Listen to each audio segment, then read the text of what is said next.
My manager called me to a meeting with HR. "Kira, after 15 years, we're restructuring your position," she announced smugly. "Clean out your desk by Friday." I smiled politely and said, "Completely understand." They had no idea how Monday would be fun. "Kira, after 15 years with TechVantage, we're restructuring your position," Marjorie Thompson announced, her voice carrying a barely concealed note of satisfaction. She sat across from me in the small conference room, flanked by Denise from HR, both of them wearing carefully crafted expressions of corporate regret. "The company is moving in a new direction," Denise added, sliding a manila folder across the table. "Your contributions have been valuable, but we're consolidating the research division under the product development team." I nodded thoughtfully, accepting the folder without opening it. Inside would be the standard severance package, 2 weeks for every year of service, continued health coverage for 3 months, and a list of career counseling resources I would never use. "I completely understand," I replied, my voice steady. "These decisions are never easy." Relief flashed across their faces. They'd clearly expected tears, protests, or anger. After all, I was a 55-year-old woman being pushed out of the tech industry where youth was prized above experience. What they didn't know was that I had anticipated this moment for weeks, ever since a misdirected email thread had appeared in my inbox last month. "We'd like you to clean out your desk by Friday," Marjorie continued, gaining confidence from my apparent acceptance. "We'll need your key card, company laptop, and phone before you leave. Your team will be notified this afternoon." My team. 6 brilliant engineers I had personally recruited and mentored over the years. The same team that had helped me develop the distributed processing algorithm that now powered TechVantage's flagship product, AccountSphere, accounting software used by over 40% of Fortune 500 companies.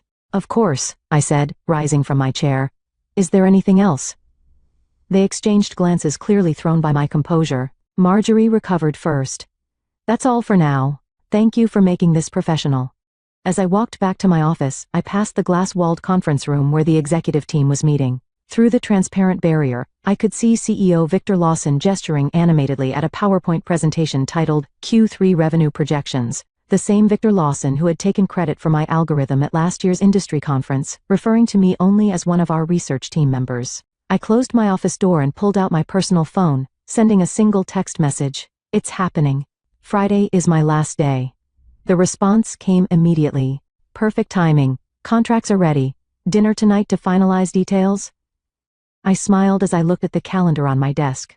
Today was Wednesday. Friday, I would leave TechVantage for the last time. And Monday? Monday would be fascinating. That evening, I met Gregory Sullivan at Meridian, an upscale restaurant far from TechVantage's headquarters. As the CEO of Precision Systems, TechVantage's largest competitor, Greg knew the value of discretion. He'd reserved a private dining alcove in the back, shielded from curious eyes by elegant Japanese screens. "They actually did it," Greg said, shaking his head after we ordered. "I suspected they might, but to cut the very person who developed their core technology." "Victor never understood what I actually created," I replied, sipping my water. "He saw the implementation, the user interface, the marketing potential, but the underlying architecture, that was just tech stuff to him." The irony was almost too perfect. 3 months ago, I discovered the patent application for my distributed processing algorithm had never been filed by TechVantage's legal team. An oversight they'd claimed when I inquired. They'd assured me they'd handle it immediately, but something about their response had seemed off, prompting me to check the company's internal documentation. That's when I found it. A strategy memo outlining plans to claim the algorithm as company-developed technology without specific inventor attribution. They'd planned to push me out before securing the patent, knowing intellectual property developed by employees typically belonged to the company. What TechVantage didn't know was that I'd already been working on refinements to the algorithm on my own time, using my personal equipment. Those improvements, which dramatically increased processing efficiency by 43%, weren't covered by my employment agreement. I'd quietly filed for a patent under my own name last month, fully documented with timestamps and development logs that clearly showed the work was completed outside of company time. The patent had been granted with remarkable speed, thanks to Greg's introduction to a top-tier IP attorney. "All the paperwork is finalized," Greg said now, sliding a folder across the table. "As soon as you sign, Precision Systems officially acquires exclusive licensing rights to your patent. The press release goes out Monday morning, announcing you as our new Chief Innovation Officer."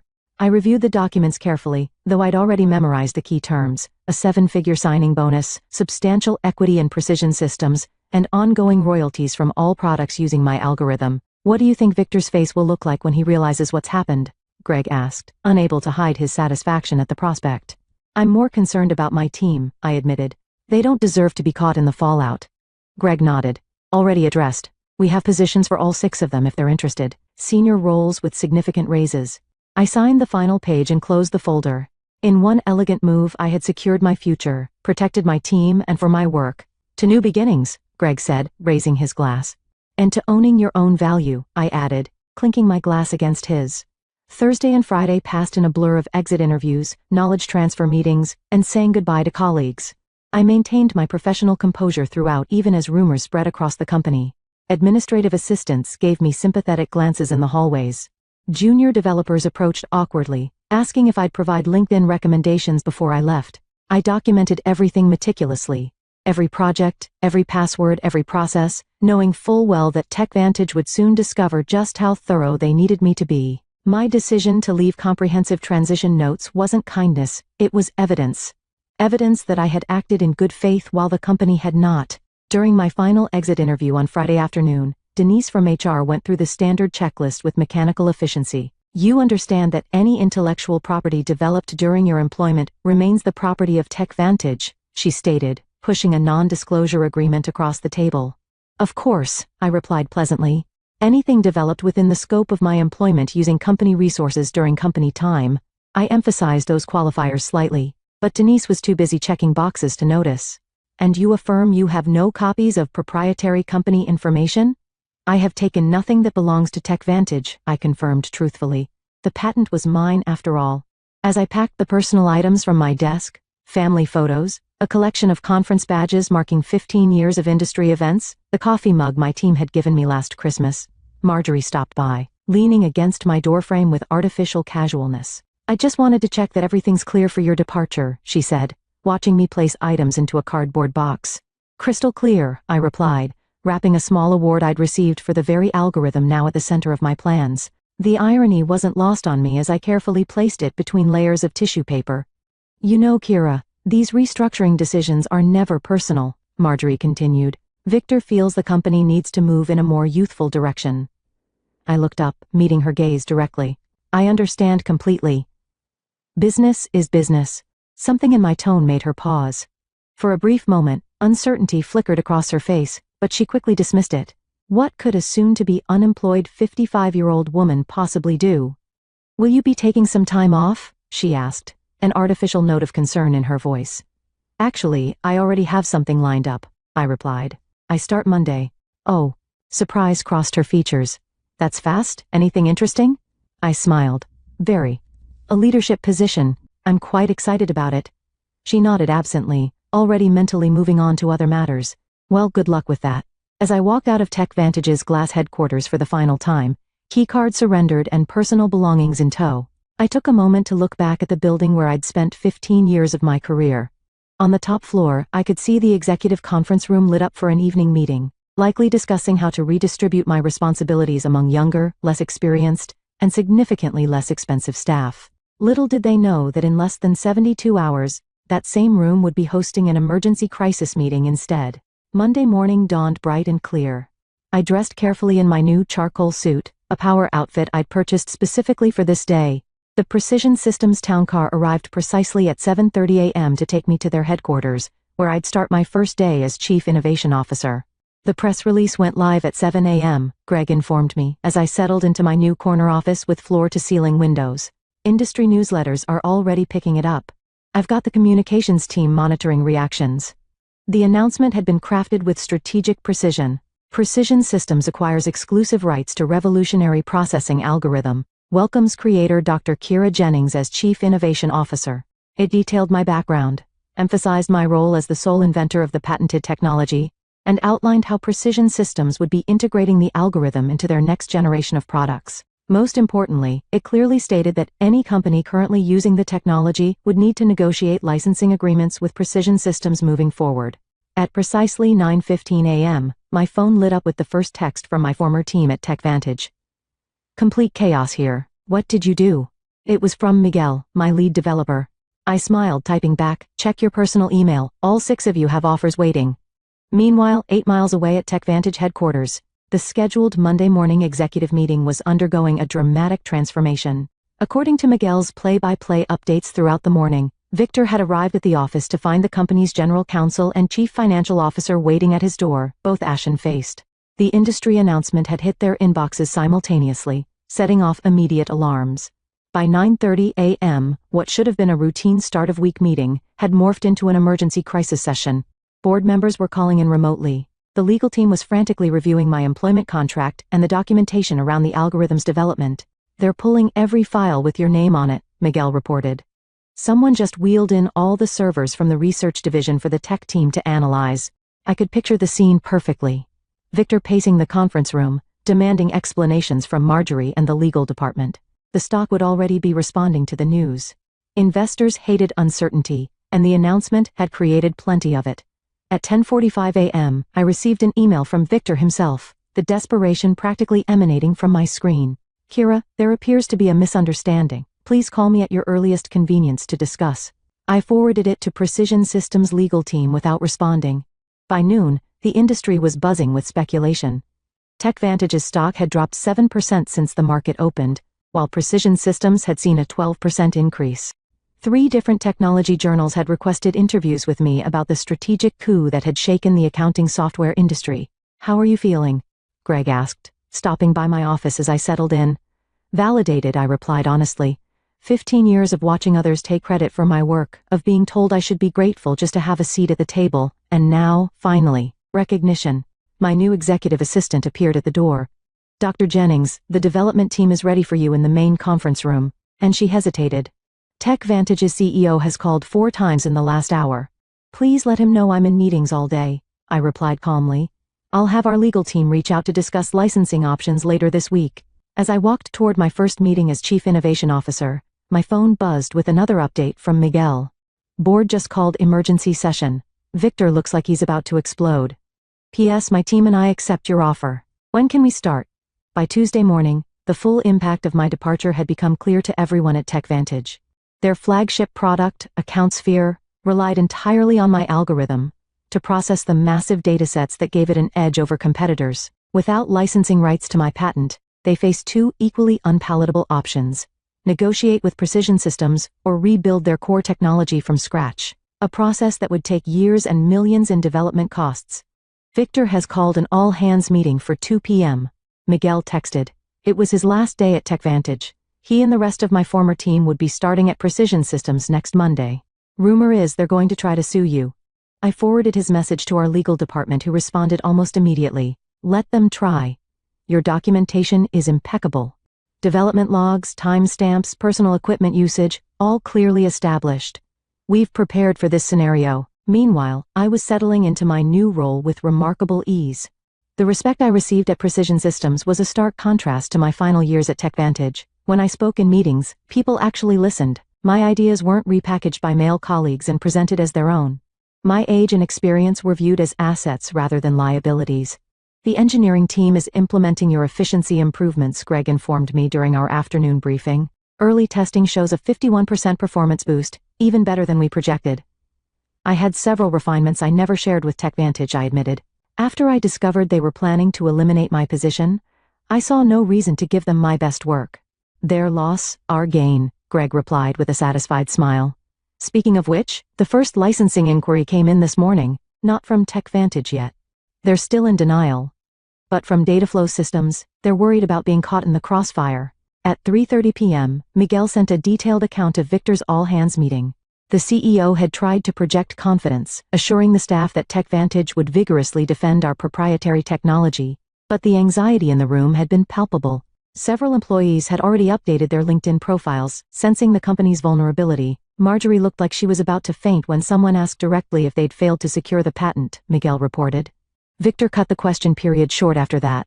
By Wednesday, the industry fallout had intensified. 2 major clients had contacted Precision Systems about switching from AccountSphere, concerned about TechVantage's ability to maintain the product without the algorithm's creator. Our stock had risen another 8%, while TechVantage's continued its decline. I received a call from Denise in HR, the same woman who had slid my severance package across the table just days earlier. "Kira," she began, her voice carefully professional. "I'm calling to discuss the situation with your patent. We believe there may have been a misunderstanding about ownership rights." "I don't think there's any misunderstanding," I replied calmly. My employment agreement clearly states that intellectual property developed on my own time, using my own resources, remains mine. The patent documentation confirms exactly that. Victor was hoping you might consider coming in to discuss options. Any discussions would need to go through Precision Systems' legal department now, I responded. I'm sure they'd be happy to set up a meeting to discuss licensing terms. The silence on the other end spoke volumes. Finally, Denise sighed. I'll pass that along. That afternoon, I led my first formal presentation to Precision Systems' board of directors, outlining our technology roadmap with my algorithm at its center. As I stood confidently at the head of the table, not hidden in the back as I had been at TechVantage, I caught Greg's approving nod. By Friday, just 1 week after I had walked out of TechVantage for the last time, the company had entered full crisis mode. Their stock had fallen 23% from Monday's opening bell, triggering concerned calls from major investors. Industry analysts were publishing speculative pieces with titles like "Can TechVantage Survive the Algorithm Crisis?" and "How One Strategic Blunder May Cost a Tech Giant Everything." Through my industry contacts, I learned that Victor had finally acknowledged the severity of the situation to the board. TechVantage would need to either license my algorithm from Precision Systems, likely at exorbitant rates that would devastate their profit margins, or undertake a complete rebuild of AccountSphere without using any technology covered by my patent. They've started interviewing for a new development team.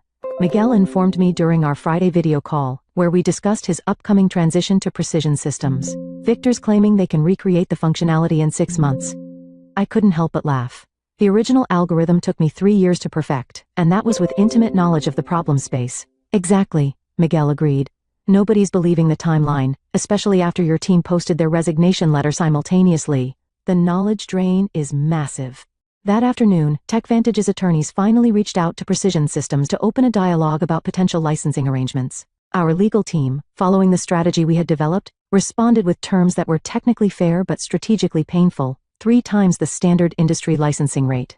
Plus a public acknowledgement of my role as the technology's inventor. They'll balk at the acknowledgement more than the cost, Greg predicted as we reviewed the response in his office. Victor's ego won't allow him to admit he pushed out the person who created their core technology.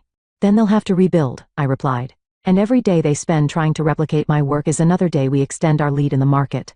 The following Monday morning, 10 days after my unceremonious dismissal, I led the first meeting with my newly assembled innovation team, which included Miguel and the other 5 engineers from TechVantage. The energy in the room was electric as we mapped out the next evolution of my algorithm. This is how development meetings should be, commented Anita, one of my former team members. At TechVantage, we spent half our time explaining basic concepts to executives who wouldn't listen anyway. That's the difference between being valued and being seen as replaceable, I replied. Here, your expertise is recognized. As we wrapped up the productive session, my assistant appeared at the door. Dr. Jennings, there's been a significant development with TechVantage. Their board just announced an emergency leadership change. Victor Lawson is stepping down effective immediately. The news spread quickly. Within hours, industry publications were reporting that TechVantage's board had lost confidence in Victor's leadership following the patent oversight that threatened the company's flagship product. Marjorie Thompson was also out, along with the head of legal who had failed to properly secure the patent. That evening, I received an unexpected email from Richard Donovan, TechVantage's newly appointed interim CEO. Unlike Victor's desperate message from the previous week, this one was straightforward and respectful. Dr. Jennings, congratulations on your new position. I've been brought in to help TechVantage navigate the current situation. I'd like to discuss a fair licensing arrangement for your patented technology. We're prepared to acknowledge your contributions publicly and make appropriate amends for the oversights of previous management. Would you be available to meet next week? I forwarded the email to Greg, adding a simple note. Phase 1 complete. His reply came quickly, beautifully executed. The board is celebrating your first major victory for Precision Systems. Looks like TechVantage is finally learning an expensive lesson about valuing innovation and innovators. 3 months after my departure from TechVantage, I sat on the stage at the National Technology Innovation Conference, preparing to deliver the keynote address. The audience was filled with industry leaders, technology journalists, and aspiring developers, many of whom now knew my story. And now I'm pleased to introduce our keynote speaker, the conference organizer announced. Dr. Kira Jennings, Chief Innovation Officer at Precision Systems, and creator of the distributed processing algorithm that has revolutionized data handling across multiple industries. The applause was substantial as I approached the podium. What a difference a few months could make. Last year, I had attended the same conference as part of the TechVantage delegation, seated in the back while Victor gave a presentation about his company's innovations. Thank you, I began, surveying the attentive faces. Today, I want to talk about innovation ownership and the importance of properly valuing intellectual contributions, regardless of where they come from. My presentation detailed the technical aspects of my algorithm, but also touched on the broader issues of recognition and respect in the technology sector. Without directly mentioning TechVantage, I emphasized the importance of companies protecting their innovators rather than seeing them as replaceable resources. Afterward, during the reception, several young women engineers approached me seeking advice and mentorship. One of them, barely 30, confided, "Your story changed how I document my work. I started keeping detailed logs of my development process on personal time." "Smart," I replied. "Your innovations deserve protection." As the evening concluded, I checked my phone to find an industry news alert. TechVantage had finally announced the licensing agreement with Precision Systems, acknowledging me by name as the algorithm's creator. Their stock had stabilized, though at a significantly lower valuation than before my departure. 1 year to the day after being told to clean out my desk, I sat in my spacious office at Precision Systems, reviewing the quarterly innovation report. Under my leadership, the company had released 3 groundbreaking products built on my algorithm, capturing significant market share from TechVantage and other competitors. A knock at my door interrupted my analysis. It was Greg holding a bottle of champagne and 2 glasses. "Happy anniversary," he said, setting the glasses on my desk. "The board asked me to share the news with you personally before the public announcement. Precision Systems has officially surpassed TechVantage in market valuation for the first time in company history." I smiled, feeling not triumph, but a quiet satisfaction. That's what happens when you value innovation properly. As Greg poured the champagne, my assistant delivered a sleek envelope. Inside was an invitation to speak at Women in Technology's annual leadership summit. The topic, Owning Your Intellectual Value, How Proper Documentation Changed an Industry. "You've become something of an icon, you know," Greg commented, noticing the invitation. "The story about the executive who didn't recognize what she had until it was gone has become a cautionary tale in corporate boardrooms." Richard Donovan, who had remained as TechVantage's CEO after the crisis, had implemented sweeping changes in how the company recognized and rewarded innovation. Their new policies on intellectual property protection and inventor recognition were reportedly modeled after the program I had established at Precision Systems. "It was never about revenge," I said, raising my glass in a toast. "It was about recognition, about showing the industry that innovation isn't anonymous. It comes from real people who deserve real credit." "To proper recognition," Greg agreed, clinking his glass against mine. As the afternoon sun streamed through my office windows, I reflected on my journey. At 56, I had finally found what had eluded me throughout my career, not just success, but acknowledgement. My name was now permanently attached to the algorithm that had changed an industry, exactly where it belonged.